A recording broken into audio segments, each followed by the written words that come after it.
organic, unpredictable, unknown, lovely, beautiful, a sense of fulfillment. This is part of the pleasures of life and not the chores of life.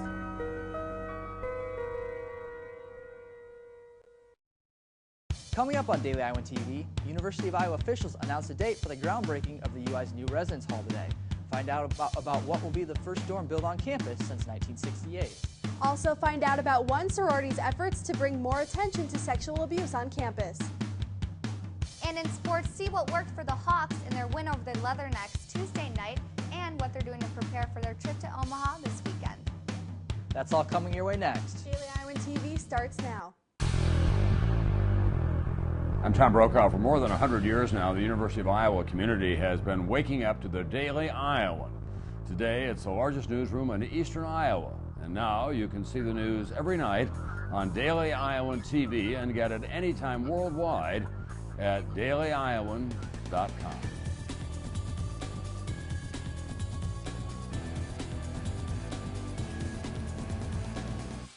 Thanks for tuning in to your Wednesday edition of Daily Iowan TV. I'm Brad Maxwell. And I'm Allie Wright. The University of Iowa released a photo of the new 10-story dorm on the UI campus on its Facebook page Wednesday. The posting had more than 100 likes and 24 comments within 12 hours of being posted. The new 59,000 square foot dorm will be located at the corner of Grand Avenue and Byington Road, just east of Reno Residence Hall. The Iowa Board of Regents approved the $54 million project last September, and a portion of Quadrangle Residence Hall will need to be demolished to make room for the new building. This is the first new residence hall the UI has built since Slater in 1968. The project is scheduled to be completed by the spring of 2015. And no one was injured in a house fire that occurred on Iowa City's east side around 10:15 Monday night. 2 engines, a ladder truck, and a battalion chief responded to a fire at 1418 Sycamore Street. All occupants were outside of the house when authorities arrived, and the one displaced occupant is currently being provided with lodging by the Red Cross. The fire department extinguished the fire within an hour of arrival, and crews were on the scene for an additional 2 hours performing overhaul and other duties. The Iowa City Fire Department is investigating the cause of the fire and estimates the damage to be around $75,000. The Fourth Economy Consulting firm announced its 2012 list of economical counties Wednesday, and Johnson County ranked 3rd in the small county category. The list took 5 economic factors into account when compiling the list: investment, talent, sustainability, place, and diversity, and counties with populations between 100,000 and 150,000 were placed in the small category. Clark County, home to the University of Georgia, took the top spot on the list, while Monroe County, home to Indiana University, took the number 2 spot. Johnson County came in at number 3 because of its growing and diverse industry sector, including education-based companies such as ACT and Pearson, as well as manufacturing jobs such as Procter & Gamble Oral-B Factory. A high value placed on education was the theme for the top-ranking counties. Members of Sigma Lambda Gamma gathered last night to educate more students on sexual abuse and rape. Daily Iowan TV's Sharina Meady has more. Sophia Danziger and her sorority hoped the screening of Talk to Me would raise more awareness on sexual abuse and rape. Son Ellis is the producer of the Talk to Me documentary. She joined students last night and explained what motivated her to get involved in creating this film. I don't think there's been enough film out there about this age group. There's been a lot of films about adults, but not about with kids. A victim herself, Sophia courageously addressed the issue and offered advice for other victims. I just encourage people to search for other things that are therapeutic. It's not just talk therapy. There's so many other resources out there. Sharina Meady, Daily Iowan TV. Teenage birth rates during 2010 in Iowa rank lower than the national average. That's according to the Center for Disease Control and Prevention. The Hawkeye State ranks 34th on the list with 28.6 births per 1,000 teenage girls. Mississippi took the number 1 spot for the 2nd year in a row, while New Hampshire was at the bottom of the list. Nationwide, there was a reduction in teenage pregnancies between 2007 and 2010 throughout all racial and ethnic groups. 2010 marked the lowest rate of teenage births since record-keeping began in 1940. Experts say the economy and pregnancy prevention efforts were 2 factors for this reduction in 2010. Still to come on Daily Iowan TV, find out the newest University of Iowa branch to be opening up in Des Moines. And in sports, find out what the Hawkeyes won't take to the field during the spring football practice this Saturday. But first, let's check in with Muriel Kone to see what kind of weather we could expect for the rest of the week and for the spring game on this weekend. Muriel? Thanks, Allie. Now, today's weather was beautiful, but unfortunately, tomorrow will be the last decent day before the 5-day rain streak starts. But first, you can expect clear skies in the morning tomorrow, and the afternoon will be sunny with a high of 60 degrees, and clouds will roll in during the evening. Looking at our extended forecast, this 5-day rain spree will start on Friday with 40% chances of thunderstorms.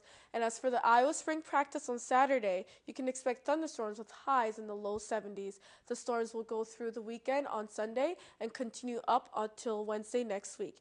And even in the midst of all the rain, temperatures will still be pretty decent with highs in the upper and mid 60s. So definitely plan accordingly if you're heading out at all this weekend, Allie. Back to you. Procrastination is difficult for many students to overcome, but especially when the spring semester is winding down. The University of Iowa SWAT team showed students what they can do to be more protective and beat procrastination. Daily Iowan TV's Tasha Woods takes a look at what it takes. A great deal of planning and organization is what it takes, according to the Student Workshops and Tutoring, or SWAT team. It's pretty awful. Like, I've got a lot of tests and stuff to finish up before the end of the semester, so it's been pretty rough. Maybe it's the relief of being almost done with the school semester, or the lack of motivation after spring break. It's definitely distracting walking to the library and seeing everyone on the Pentacrest playing with their frisbees and sun tanning, and I have so much homework to do. But it's much easier for students to procrastinate and slack off near the end of the semester, making their lives more hectic in the long run. Fortunately, with just a little preparation, students can avoid the end of semester pileup. Really hard to study. And Sarah isn't the only one who thinks this. 3 exams Thursday and a paper Wednesday. I didn't do anything last week though, so probably because of the weather. Nevertheless, students can't help but feel the extra weight in their backpacks as they make their way to class, because when all is said and done, deadlines don't change. And after the arrival of an early spring, beautiful weather, students find it even more difficult to stay indoors. Tasha Woods, Daily Iowan TV. Verizon Wireless, the nation's largest cell phone company, announced today that they'll begin charging customers $30 every time they want to upgrade to a new phone. This new charge is expected to begin April 22nd. Competitor AT&T introduced a similar fee earlier this year. AT&T, Verizon, and other service providers are attempting to make up for the money they lose selling the new phones. They sell the phones at considerably lower rates than what companies purchase them at.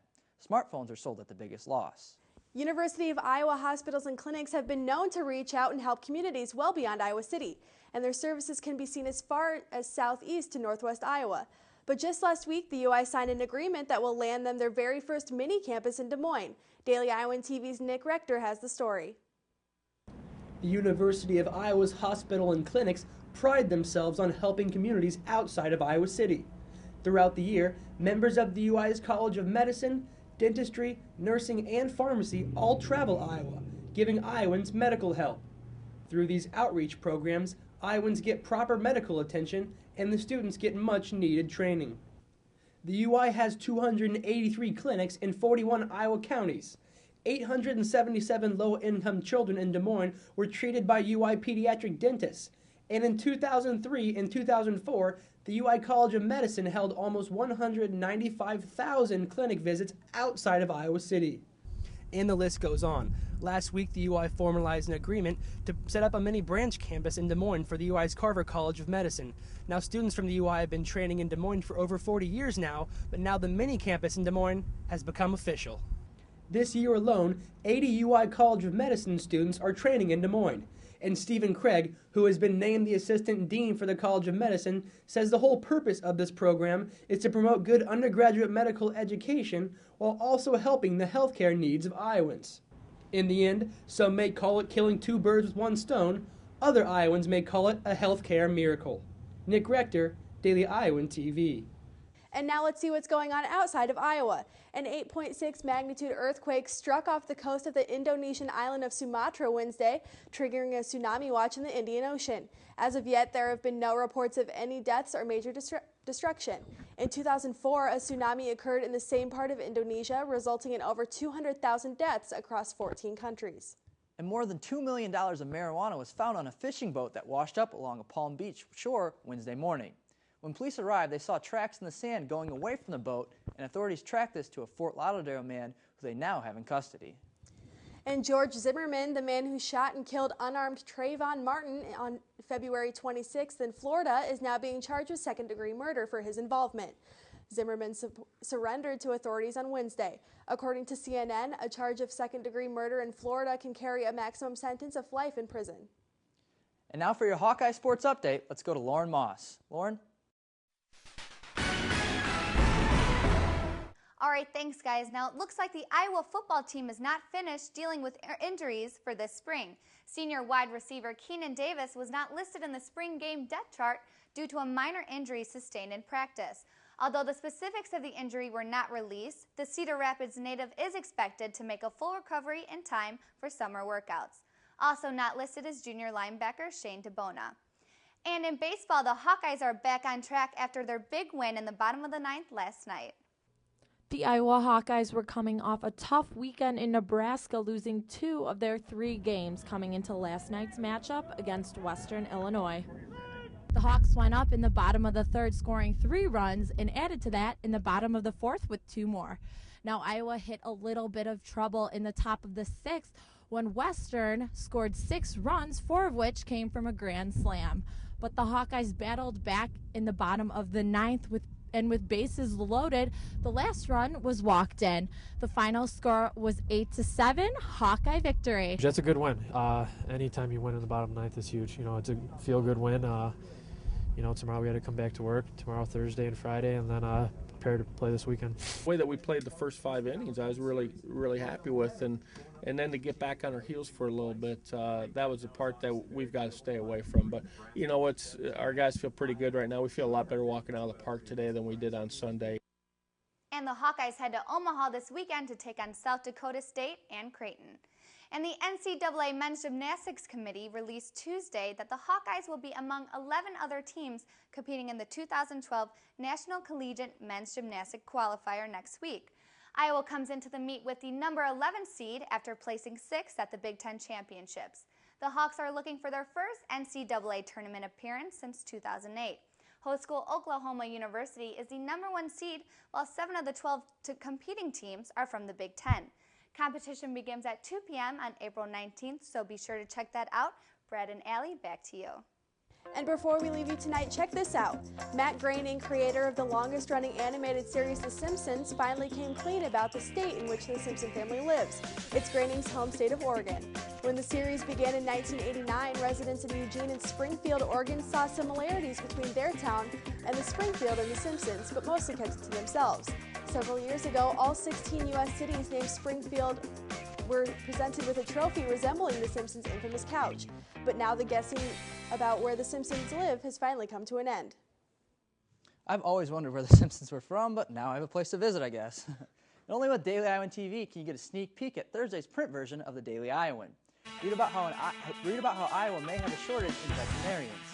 Plus, learn about what the University of Iowa is doing to discourage the use of plastic water bottles on campus.